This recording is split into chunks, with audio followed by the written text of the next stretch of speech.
The moment you need to pick a font, you've gone too far. It's like, yeah, you can't do it, man. Bail. I have no idea where we were, so let's just pick up with feedback from the previous episode. Nothing. Next.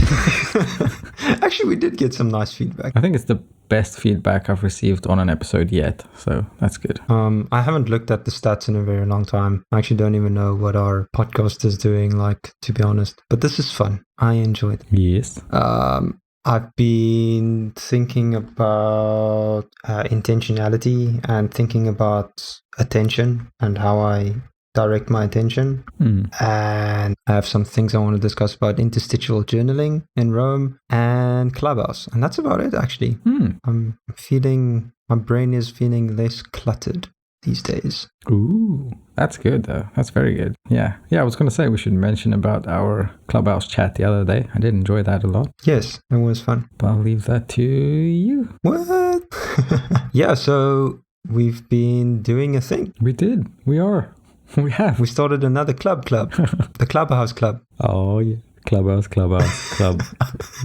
There's a lot of nesting of clubs there, but it's a club. It's another club.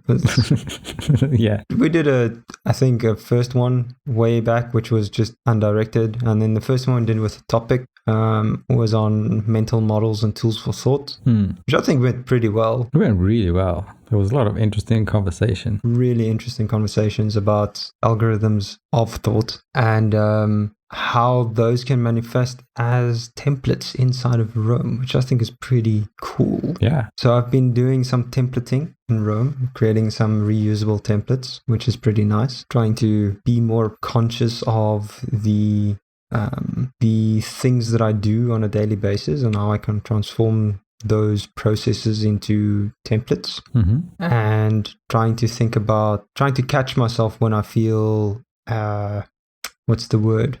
Unfocused. Okay. I think is the word. And what does a template look like to get me focused? So those kinds of things, like just a few questions, answer the questions until I feel in a better mind space, and then direct my attention somewhere that moves my goals and everything forward. Yeah.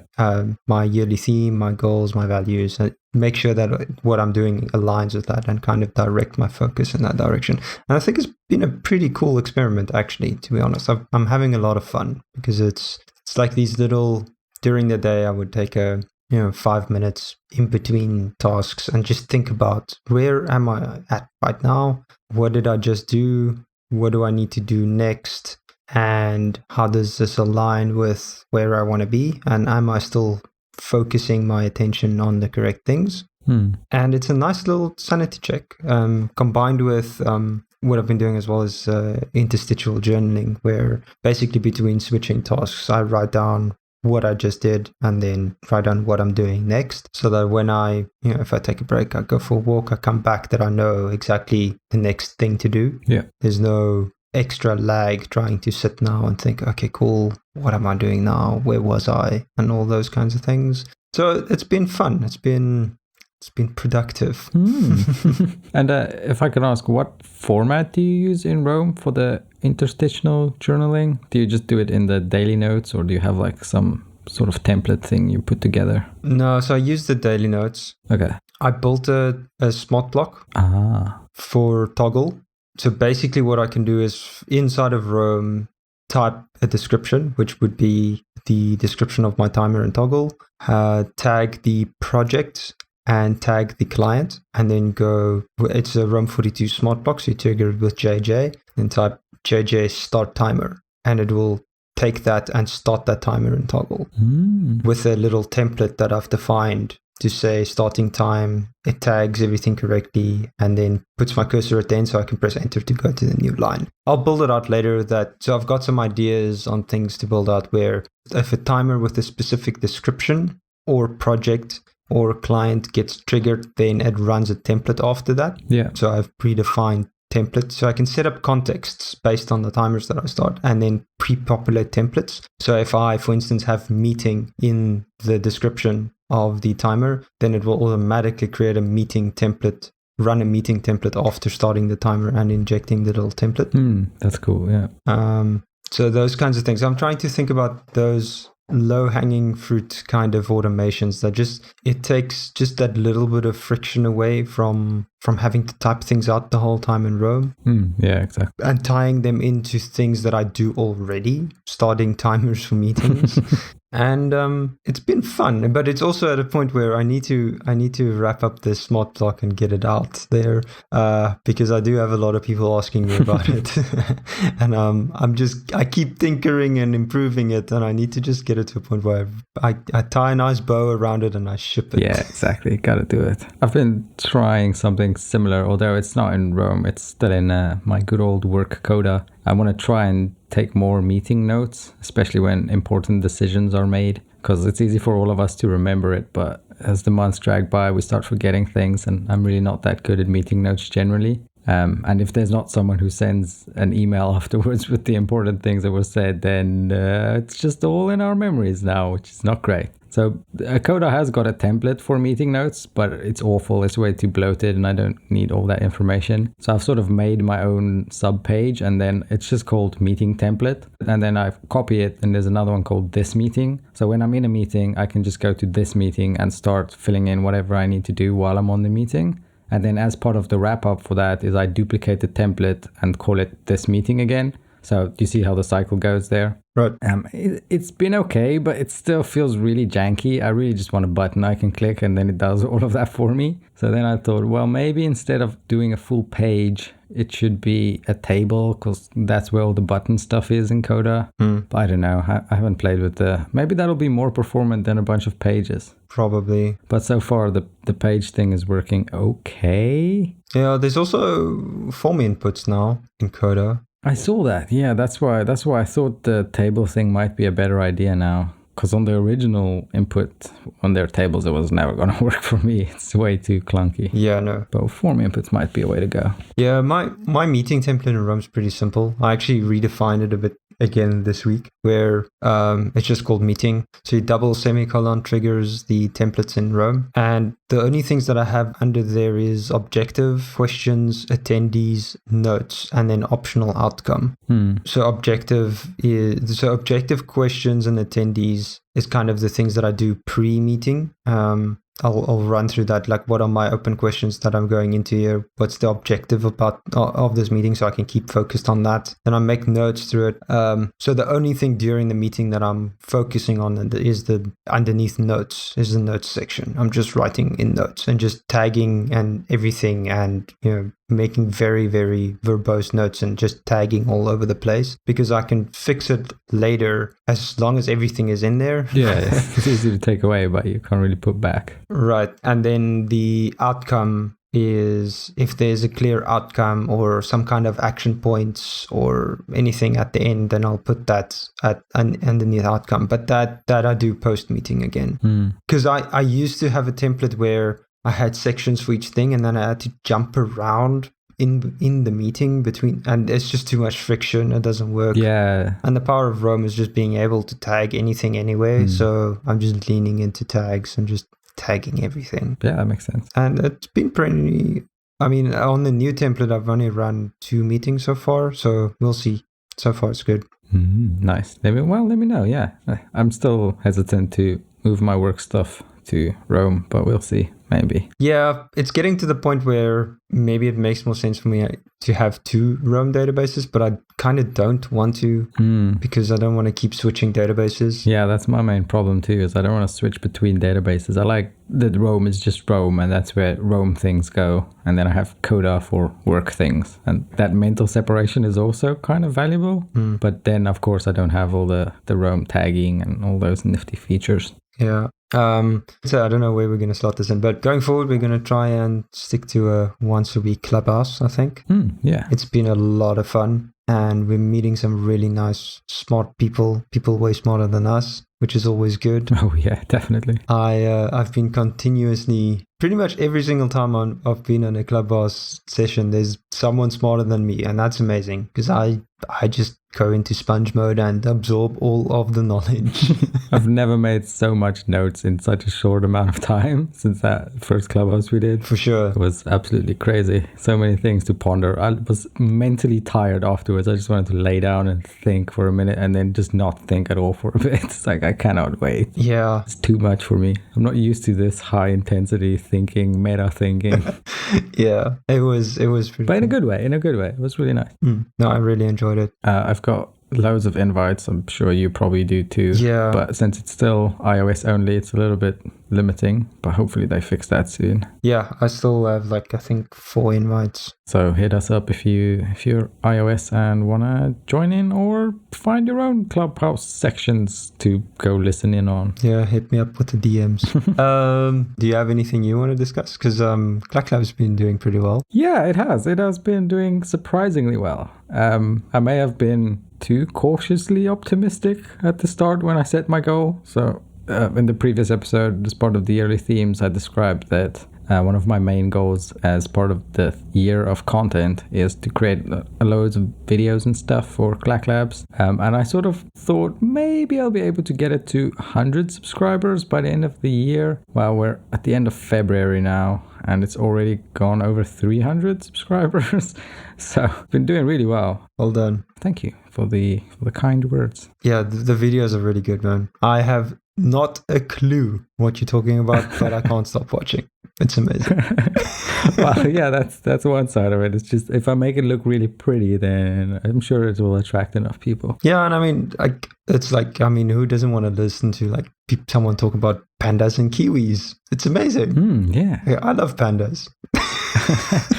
Well, you see, there's a long history of the pandas, but let's not go into it. No, but it is realistically going well. Like, I'm already starting to have some of the conversation, like the early get to know each other conversations with some of the vendors and the makers in this space. And I mean, that's ultimately the goal, right? Is I want to get the channel to a point where I don't need to spend ridiculous amounts of money to fuel the content engine. It'll just be people sending me stuff to review, and then I can play with it and then send it back or whatever. I don't really care. But I just need the thing to play with it in the first place. Yep. And like early stages of that is already starting. So financially, that's probably going to be a good thing in the future, because past couple of months have been rough, man. I'm not going to lie. I can imagine. Like, that's you chose a hobby. It's pretty expensive. Like, that's some wild startup costs there. Yeah, no, exactly. It's very, very crazy. But I think we're on the better side of it now. I mean, did you intentionally go sit down and think, like, what is the most expensive YouTube channel I can start? Yeah, I'm sure I could find something more expensive if I wanted to, like very antique pens or watches or something. Okay, true. But yeah, I don't know. At least it's also something I use every single day. So even though it's ridiculously expensive and doesn't make any sense, it's still something like when I do my normal work, I get to use it anyway. Yeah, it's like a guitarist reviewing guitars. Exactly. Looks over at my unplayed guitars. Looks over at my unplayed guitar as well. Oh man, life's hard.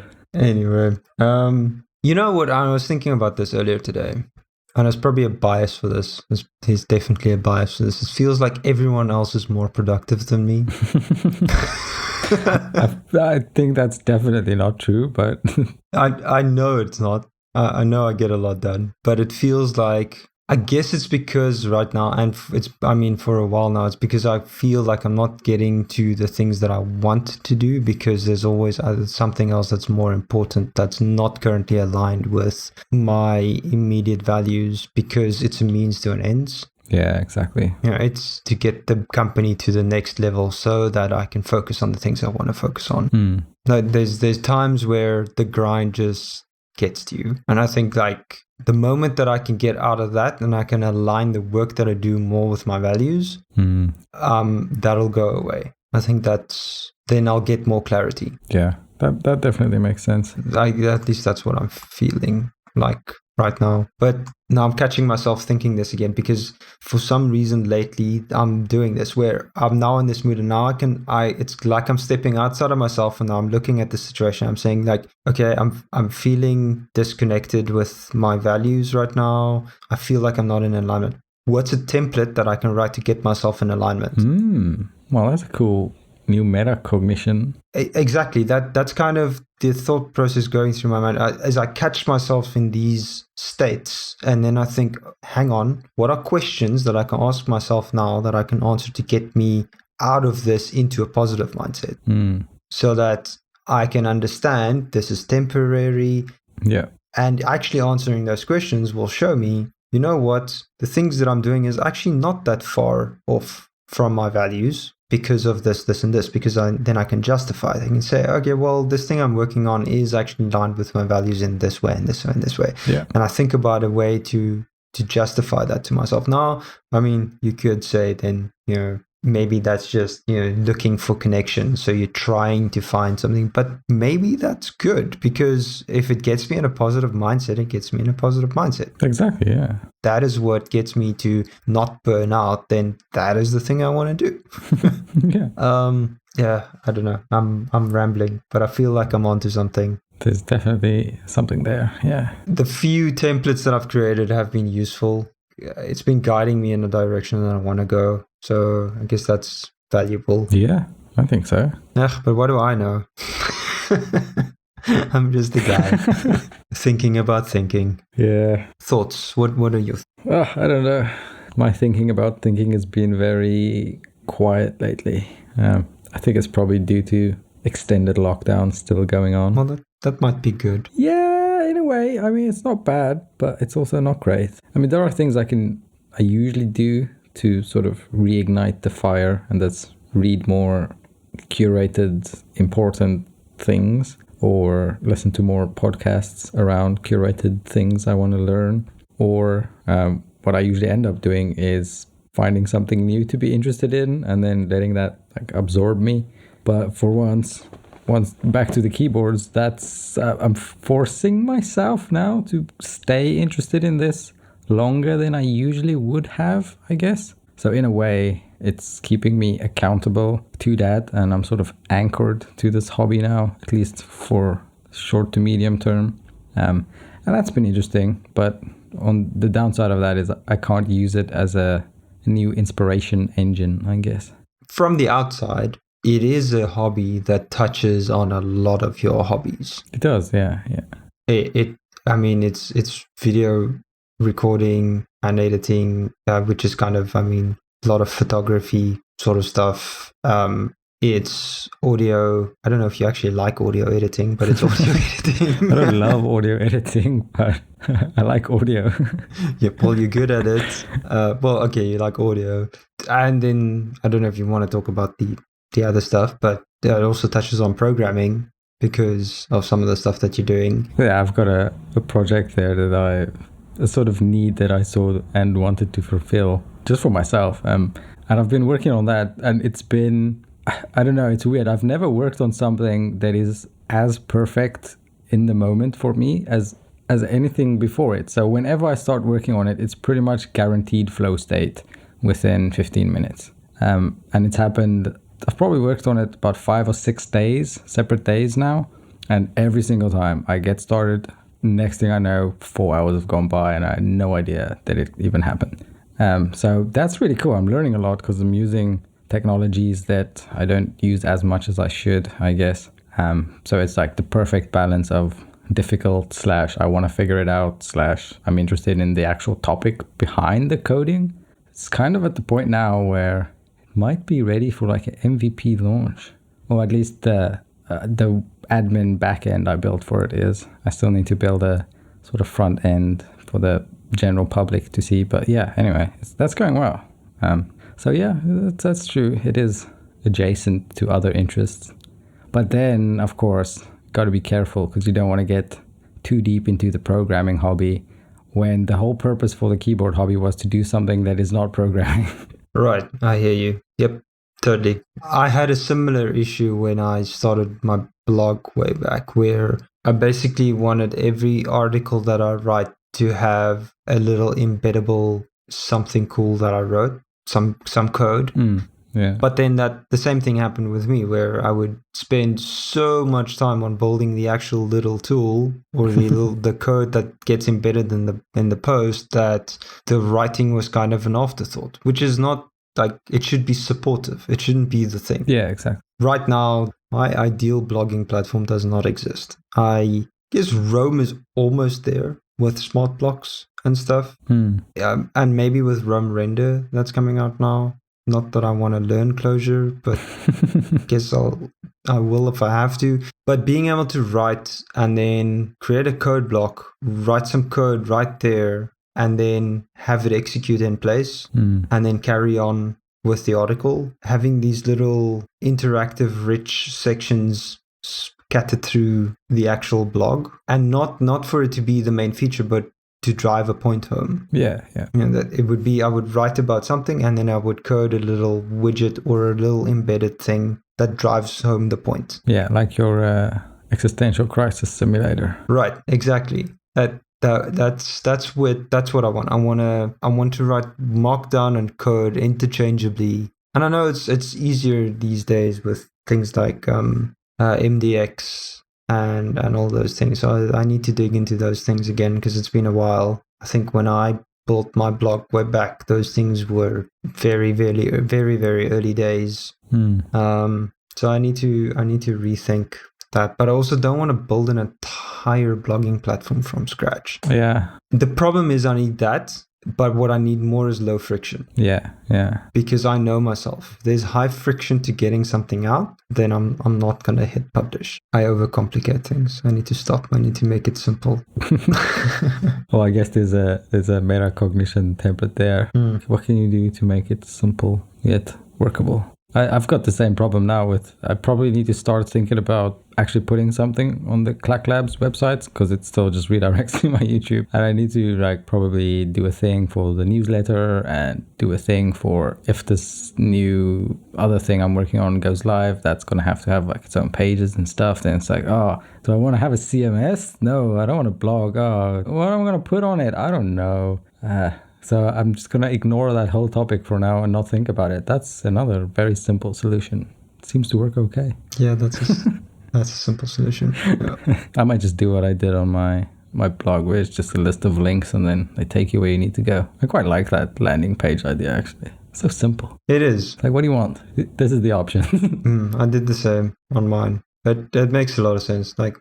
Here's me. You want a podcast? Go there. Yeah. Where I work? Go there.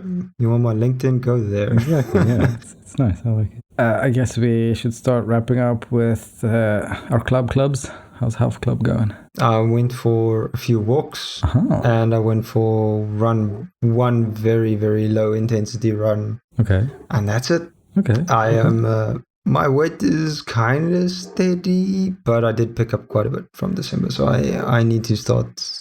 Probably from this week. I'm accountability.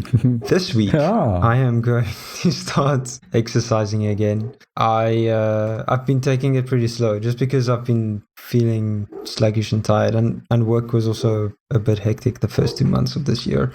But that's no excuse. From this week, I am going to start exercising again. But I'm going to take it slow, though. Yeah, gotta start somewhere. Yeah, that's good. I've been basically doing the same. Started going for runs on Saturday for the first time in months, because our winter is now officially sort of over here. Started cycling again. Horribly unfit compared to where I was last time before the winter set in. But it's fine. Starting somewhere, taking it slow, doing what I can. Not really forcing myself too much.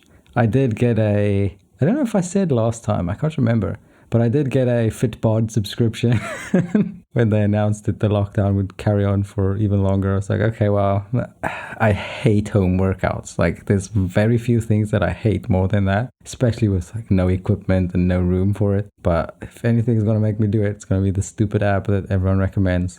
So I got a subscription for it. And I've actually done a handful of exercises now. And it's not awful. At least that's something. I've had my eye on Fitbod for a while now. And I've cancelled my gym subscription somewhere last year. So maybe the gym subscription fees should now go to Fitbod. Maybe I should give it a go. Yeah. I have downloaded it and I have checked it out and it looks decent. So maybe, because the thing that I don't like about working out is planning the workouts.